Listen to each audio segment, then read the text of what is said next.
So when you're starting to gather your digital photos into one place, what we want to do is have a central hub where all your photos are going to go. And the first step to doing that is getting them all together.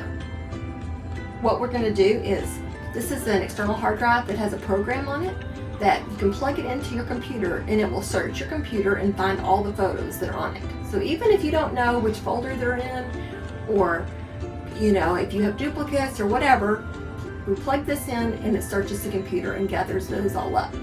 So that's where one of the main places that people have photos. Another place that there's a lot of photos are on old phones. Again, you may have some duplicates on this, but we don't know until we gather them all up in one place. So old phones are another place to check. What about floppy drives like this? So I have a little portable device that I can use to read these and gather the photos off of these. I remember a few years ago when I was doing one of these, no label on this, plugged it in, pulled it up, and it was pictures of this lady's first son being born. And so you never know what's going to be on these floppy drives. And along with the floppy drives going away, we also have a lot of problems with reading the CDs anymore. So this also attaches to the computer so that we can read the CDs.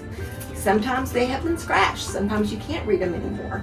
But the sooner we can do it, the better, so that we can gather those and add those to your photo collection.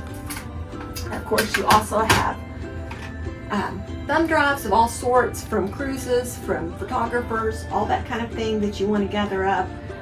Memory cards that are in old cameras, any of those things that are digital images, we like to gather all in one place so that you'll be able to we'll be able to go through them, get rid of the duplicates, and be able to see what you have left. Another thing that you might need is an adapter to read memory cards. So over time, we've had various sizes of memory cards that we've needed to have for different cameras, and so we have this adapter that will read different sizes so that we can gather the digital images off of those. With all these different devices, there's sure to be duplicates, but we'll get to that.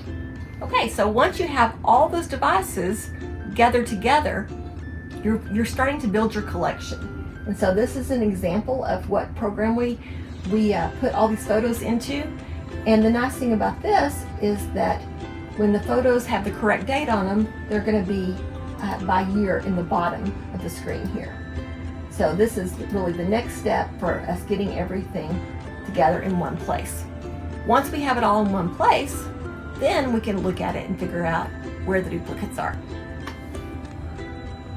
Okay, now that we have the photos all gathered up in one place, we're going to run the duplicate finder on them.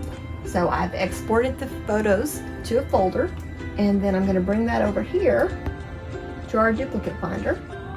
And I'm going to set it at 95% for the first round here, and just click on Start Scan. And it's found 9 matches that they say are 95% the same. So now this is my own collection, so there's not a lot of duplicates in here probably, but pictures that are similar may be in there, and we'll be able to go through and compare those. And what I like to do is select all the duplicates, and then look at those and make sure that the one that I'm deleting is the lower resolution of the two, if there's 2 different resolutions here. So these are actually duplicates here, so those are fine. But if you look through there, these are photos that just got in there twice somehow and are the same photo. So depending on how much you want to edit on that, when you go through it one time, you go ahead and hit delete, and then you can move those to the delete bin.